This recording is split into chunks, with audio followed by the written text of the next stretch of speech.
bisa memastikan bagaimana kita bisa membesarkan anak-anak kita dengan baik.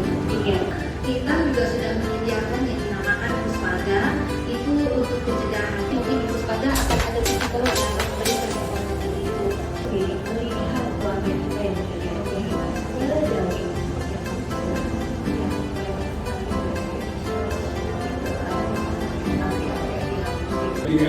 Selamat Hari Anak Nasional tahun 2023.